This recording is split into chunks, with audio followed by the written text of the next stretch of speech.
Contos do Ancião da Meia-Noite. Sobrenatural ou sintomas da cirurgia? Eu tinha 15 anos quando ouvi o diagnóstico que dividiu minha vida em antes e depois. Um tumor intracraniano, chamado angiofibroma. Ainda me lembro bem do cheiro de desinfetante no corredor do hospital. Sinto o cheiro de lavanda como se fosse hoje. Também lembro das perguntas que ecoavam na minha cabeça de forma desesperada. Por que isso aconteceu comigo? E se eu não acordar da cirurgia? No entanto, apesar de todos os meus medos, a cirurgia correu bem, deu tudo certo e eu acordei. Voltei para casa, depois de alguns dias, com alguns curativos, um pouco de tontura e dores de cabeça que apareciam de vez em quando, como lembranças de tudo que eu tinha enfrentado. Até então, eu nunca tinha acreditado, nem sequer pensava em nada sobrenatural. E, sinceramente, jamais imaginei que minha visão sobre esse assunto mudaria de forma tão repentina. Na noite em que tudo começou, eu dormia profundamente quando um som seco me despertou.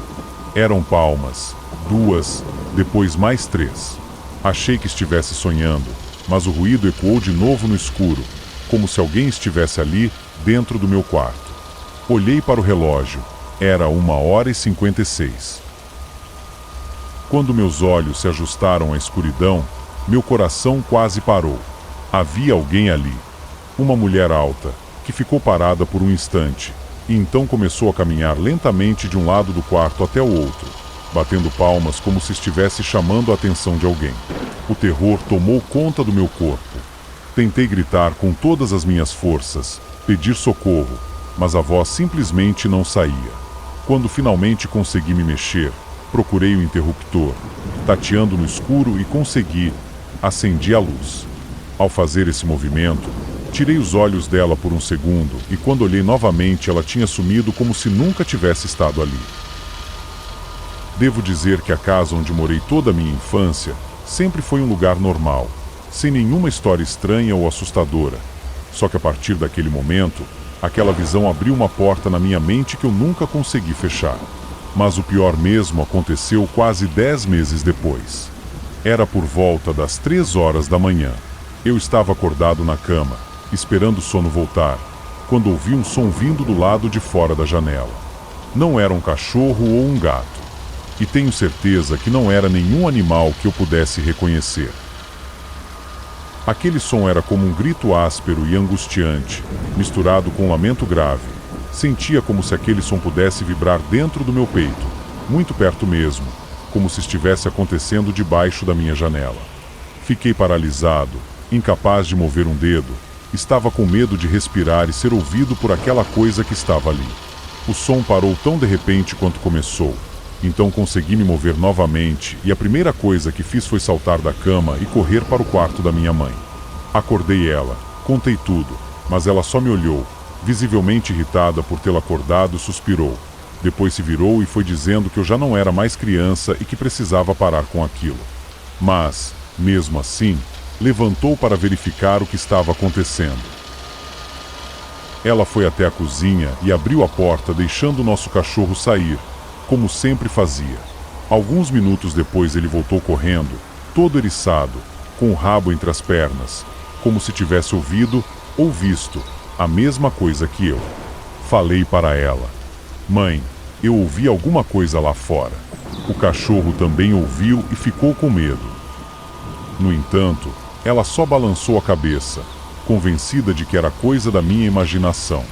Depois daquele dia, muitas outras coisas estranhas aconteceram comigo, mas nunca mais contei nada para ela. Às vezes me pego pensando se estou vendo coisas que não existem. Fico pensando se tudo isso foi consequência da cirurgia. Se ativou alguma parte da minha mente que eu ainda não entendo. Será que essas coisas são somente sequelas ou a cirurgia realmente desbloqueou alguma parte desconhecida da minha mente? Isso eu não sei dizer. Mas de uma coisa eu tenho certeza: a reação do cachorro naquela madrugada me assombra até hoje. Porque mesmo que eu pudesse duvidar da minha própria percepção naquele momento, a dele não deveria falhar. Deixe seu like. Se gostou, compartilhe e se inscreva no canal. Envie seu relato. Vamos ao segundo relato. A porta do porão nunca ficava fechada.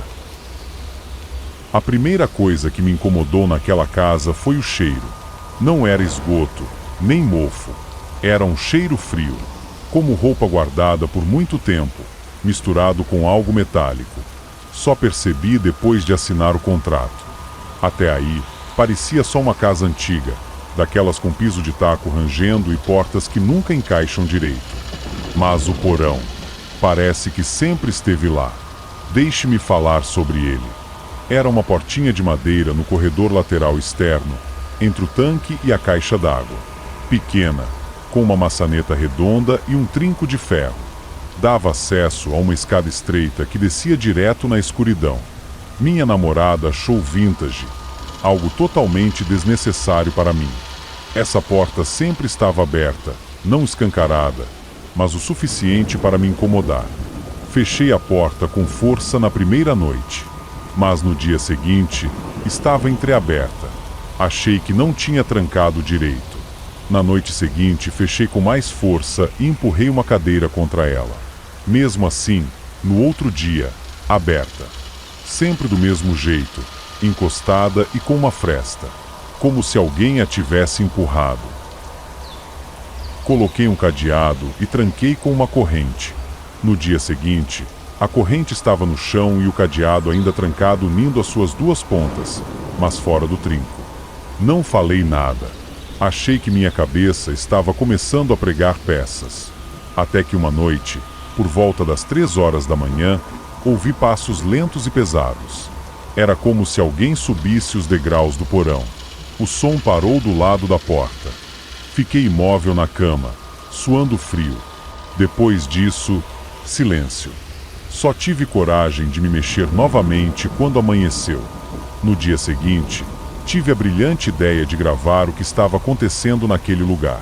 Então peguei meu celular velho e deixei filmando a porta do porão a noite toda. No dia seguinte, fui ver o resultado daquilo. No vídeo, a porta ficou fechada por horas. Depois, por volta das 2h58, a corrente simplesmente caiu no chão e ela começa a se abrir, devagar, como se alguém empurrasse com muito cuidado.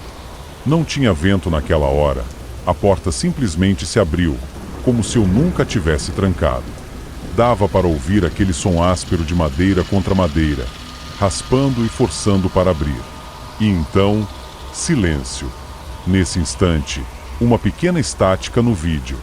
Então, ao fundo, uma voz rouca sussurra: "Não adianta mais trancar a porta. Eu já consegui sair." Parei de assistir aquela gravação ali mesmo. Sem pensar, peguei minhas coisas e nunca mais voltei naquela casa. Deixe seu like. Se gostou, compartilhe e se inscreva no canal. Envie seu relato. Será um prazer ter a sua história na minha coleção. Nos vemos na próxima história do Ancião da Meia-Noite.